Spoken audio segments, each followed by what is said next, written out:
Today's guest is Stephanie Geiger. She's the Executive Vice President and co-founder of the Government Marketing University. Coming up, and we'll talk a bit more about that at the end, is the annual Grow, Accelerate, Innovate, and Network Conference, also known as GAIN.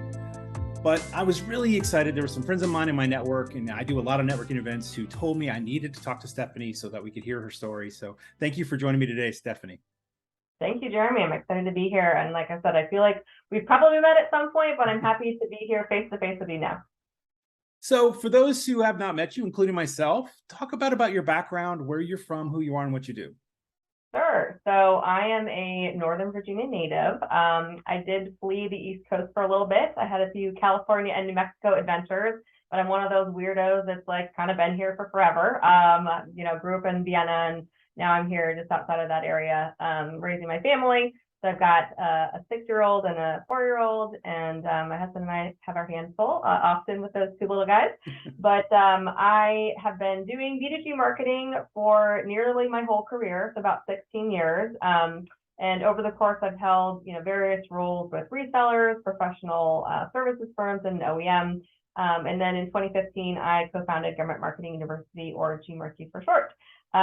What else? I'm a diehard Caps fan, so I'm super excited that hockey is back in action right now. Can't wait to get to the game, take my son there because he hasn't been yet. And I love just to be outdoors and cook, and so I'm super excited about fall weather and all the amazing things that come with that. I'm with you on a lot of that. I'm not a hockey fan yet, but I told my wife we need to do a Caps game, and just so we can get that excitement. Yeah, for sure. I used to be like a big, now the Commanders fan, or whatever they're calling themselves these days, but hockey has always been tried and true since I was a kid, so excited for that season. About GMarkU would be probably a good thing to talk about too. So Government Marketing University, we are a collaborative, community-based approach towards knowledge sharing and skills development in the U.S. public sector market. And what that basically means is that we provide training, networking opportunities, and community programs that are basically designed to support industry professionals at all levels in their careers. And so our goal is really to help keep the U.S. public sector community informed, educated, and connected to help accelerate their success. So you can learn more about that company at gmarkey.com. And it just is the best. I love working for it, and I'm helping to make it grow. And it's been a really fun ride since 2015. That's awesome. Yeah, and we'll definitely put links in the description so that everybody can get quick access to that. So rewinding a little bit, did you always know you wanted to be in marketing? So no, I actually went to school for business, and then I graduated focused on hospitality. And so I always knew that I wanted something kind of more people focused and event driven, because I'd always liked kind of being the party planner and helping to kind of orchestrate people getting together. And so I started in the hotel aspect of hospitality, and I quickly realized that I really liked the client-facing aspect of it, but I did not love working on the weekends. I liked my weekends for myself. I love all of the people that work in hospitality, because you guys are true warriors out there with the amount of work that you put in. But so I kind of started moving more into like corporate events, and with that underneath a larger marketing umbrella. And so I got exposed to more marketing job functions and really enjoyed kind of the strategic aspect of it. So while I was still focused on events within the company, I was actually part of the GTSI crew. So at one point, I feel like everybody has moved their way through GTSI. I was one of those people. But I was able to kind of start wrapping more campaigns and strategy around the events. And so I really liked that aspect of thinking of something more holistically instead of just kind of the individual instance of the event. And so that sparked a lot more interest in kind of the more marketing traditional aspect of the roles. And so then I kind of started moving more into that direction. And I found that helping people determine, how to be successful in this market was something that I really enjoyed and was good at. And so I really kind of found my stick in helping to set annual strategies and looking at, not only the companies that I work for, but as I consulted for, figuring out how they could best go to market and creating a plan that would do that. And so then what precipitated kind of the decision to start your own company, co-found a company with someone? Yeah, sure. So with somebody who was kind of grew up, I guess, in this industry, if you will, there wasn't ever a space for me to go that was specifically tailored towards the content that I needed to be successful. And so, I would go to places where more traditional or commercial marketers would go, like the American Marketing Association, or just kind of other larger associations that were broader based and didn't really necessarily have what I needed from a hands-on training perspective to really truly understand this market. There's millions of acronyms and all sorts of different types of constraints that we have as marketers to be successful. And so with GMarkU, we recognize the opportunity to help kind of fill that void and be able to support marketers like myself that were trying to figure out, how the heck do I do this marketing and business to government, and what can I cannot do? And so the premise there was really to be able to provide a platform for success. And so that's really where it started. And it's exciting because while I was very blessed to have some great mentors that helped to kind of guide me, there was a lot of on-the-job learning. And so we're hoping to hopefully avoid maybe more of that for some of the kind of up-and-coming professionals and alleviate some of the more like on-demand related training and other aspects that we provide through GMarkU. I think that's an interesting point that you make, that we start our careers after college or whatever training we get into and whatever program we take it to start a career, not realizing that what we learn at that moment is not anywhere near what we need to do our jobs. Right. I'm imagining that's the same for marketing. You go to school for marketing or business, you come out, you get into the government space, and like there's all kinds of crazy rules. Is that something that as companies interact with the government, are you helping them figure out the best way to make themselves visible to government, but still, I'm a government person, right? There are definite rules for how I engage industry. Right.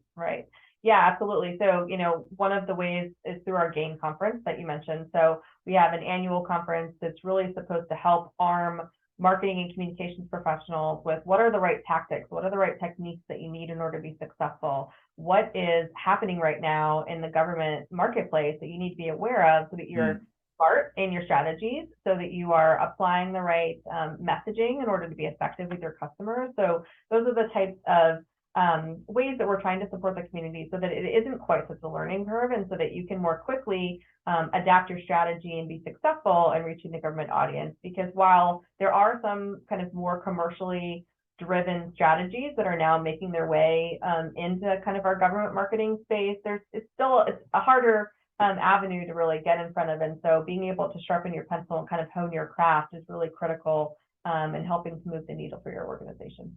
Yeah, it's interesting. Now, are there marketing? I know the government hires marketing people, right? Especially for agencies that are public facing, they have services they provide, and they need to get them out there and let people know how to access those. Do you find yourself interacting with a lot of marketing professionals from government as well? Yes, actually, so GMarkU, we started with the goal of really focusing more on the industry professional, but out of just kind of circumstance, we ended up seeing a lot of government, so .mil.gov folks that had those marketing communication job functions for those agencies at the federal level as well as state and local, seeing interest in the content that we were putting forth in our conference. So we're like, hey, this wasn't our goal, but we welcome you. And it's great to be able to kind of bring industry and government together, because ultimately that's the goal, to foster, better collaboration and communication. And they were coming because they wanted to learn industry best practices. And so we were able to provide that platform for them. But yes, we've had, chief marketing officers and communications leads and public affairs officers all partnering with us to be able to not only hopefully help them if they're struggling with, an internal issue that they're trying to navigate, or also trying to provide visibility for our industry marketers to be able to learn from those government professionals and kind of talk about what it is that they have going on and what they're challenged with, so that they can be better partners. That's interesting. So as you've gone through your varied career, you've worked for a few companies along the way before you launched your own. What's something you've witnessed in your industry, right? I'm not in the marketing industry, so this should be very interesting. Is there something that you witnessed that could be changed, done better? Maybe it's one of the reasons you started your company, as I heard. But what would that be for you? That if we came to you, today and said, Stephanie, you have the power now to make this change, or you have the power to make us really heavily consider a change that should be made, what would that change be for you? So I would say kind of one larger issue with maybe two parts. I think more female and diverse representation in leadership roles. B2G industry is pretty male dominated. And within the marketing organization specifically, a lot of people kind of cap out at the director level. So you don't see a lot of like vice presidents and chief marketing officers within specifically like a government practice. And so in order for you to get to some of those more senior positions, it's a lot more challenging. And so with, I would say, a larger percentage of these marketing communications job functions being filled by women, it ends up kind of capping us at that director level. So not always necessarily, or excuse me, the senior director level, not always having that seat at the table, if you will, for some of the larger kind of organization forward strategies that are happening. And so I think that would be something that would be helpful if we could kind of take a lens on some of the way that the organizations are structured, and then particularly the titles, to allow for more women, and as well as other just more equity and inclusion happening in those leadership roles. And I think part of it too is that within larger companies where maybe it's primarily more commercially focused, and the public sector is just a practice within the larger organization, there's not always a complete understanding of the amount of work that, let's say, a field marketing manager does within the public sector practice versus a field marketing manager that's responsible for commercial. And I'm sure, not being a marketer, that's like foreign language to you, but for the marketers that might be listening, it's definitely a struggle to help our larger corporations understand that we're not just like executing events as a field marketer. We are setting an annual strategy. We are running campaigns. We are writing content. We are doing all of these different things where you're almost like running your own little mini business unit, but you have, a coordinator or a manager role. And so it's not necessarily like the roles and potentially the salaries don't necessarily align with the level of responsibility and what you're bringing to the table. Yeah, it's actually surprisingly not an uncommon complaint I've heard, even in the tech space where I work, where large companies that have a very small federal practice are struggling to get the larger company to understand there's a lot of business here.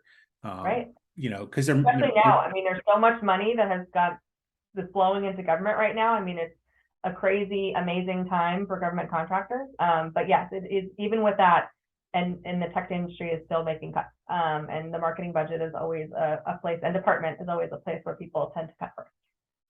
That's interesting. So talk a bit more about the conference. How is that structured? Is it how do or what is somebody going to learn, right? What are opportunities they have to dive? Is there keynotes? Is it sessions? How's that look? Yeah, so our GAIN conference, as you mentioned, stands for Grow, Accelerate, Innovate, and Network, and this is the 7th year that we're doing it. This year we did things a little differently, and we actually had 2 instances because we wanted to make sure we could see people more than once. So we had one out in June. It was really around kind of like the mid-year checkpoint, but our fall conference is our historical timing, and it's really around setting yourself up for success when it comes to kind of annual planning. So what do you need to be thinking about as you're thinking through your annual strategy? So what do the core components need to look like in order for your marketing department to successfully support, your organization and build out its brand? And so with GAIN happening on October 18th, it's focused to allow people to learn how to kind of community build, so figuring out their power of influence. We've got a lot of kind of tracked sessions so that both marketers and communicators that are in a strategic function, as well as in more of a tactical function, can see value in the different kinds of content. So we've got things like, breaking through the noise in cybersecurity, because there's a lot of cybersecurity companies, and what's going to make you different. We have Zoe Chance that's coming, who's going to be talking around the power of influence and how it's your superpower, and ways that you can build community within your government audience. And we've got just all sorts of different thought leaders from across our market. So we really want to make sure that people see other senior leaders like themselves represented in the agenda. And so it's just going to be a really action-packed day. It's happening at Capital One Hall in Tyson's Corner. And it's just going to be fast-paced, and it's going to be a lot of content that you need as you're building out your strategy for 2023. It's kind of a turbulent time in the sense that there's a lot of money that's coming into government, but there's a lot of businesses that are still kind of a bit shy when it comes to putting money against the public sector marketing budgets. And so it's kind of this this challenging time for the public sector marketers. Say, they're waving their flag, like there's a lot of money, there's a lot of opportunity here, and my budget needs more money. So we're hoping that with this conference, we can really arm those marketers and communicators to be successful with that plan, and to have them understand, what, again, they need to be mindful of as they're building it out. And we also, as part of the conference, we always have our Gainer Awards, which is an annual celebration of the best in government marketing. So we're going to be closing out the day with our award ceremony, and it's just so much fun to be able to highlight all the great campaigns that are going on, because we have a lot of people doing some good work in our industry, and being able to give them an opportunity to brag a little bit. So that's how we're going to close out the day. But it's going to be a really nice way to gather the community and be able to have networking and kind of peer-to-peer sharing, and walk away with some good insights. That's pretty amazing. Are there so what other programs do you have that are coming up that people may be able to take advantage of beyond the conference? I know the conference is next week, and that's a big focus for you. But what's looking like towards the rest of this year? Sure. Yeah. So we have kind of some interesting series that we've tried to do as we're building out different ways to connect with folks. We of course want to see people in person more often, but virtually we have a couple of speaker series that we have going on through both LinkedIn and through Zoom. And so we've got our Chat with a Pro series, where I bring on just, industry thought leaders, and just chat with them about topics that I'm passionate about. We just had one about women in GovCon, where we were tackling some of the challenges that women face in our industry. So that series is going to continue, so you can keep an eye out on LinkedIn for those dates. Our Ask the Expert series is where we bring in folks like Erin Heffron from Market Connections, and you can ask all your burning kind of research and data insights questions, and just kind of put people on the hot seat a little bit. Sure. With questions that you might have as you're trying to build out, your campaigns. So those are a couple of virtual instances. And then we've got our Mentor Protege program. We're going to be launching our applications for 2023 next month. And so that's something that's really near and dear to my heart. We launched that back in 2017, and it's just been a great way, again, for early career marketers to be able to kind of navigate, find some mentors, as well as folks that might be in the industry for a long time. So they're looking to learn from somebody new, and so they want to be paired up. So that's going to be coming out, as well as there's going to be a few other events that you can keep your eye out for that our gainers will have special access to. So if you are a GAIN registrant, there's some VIP activities and event experiences. So we definitely want to get you in the door there so that you can see that extra value.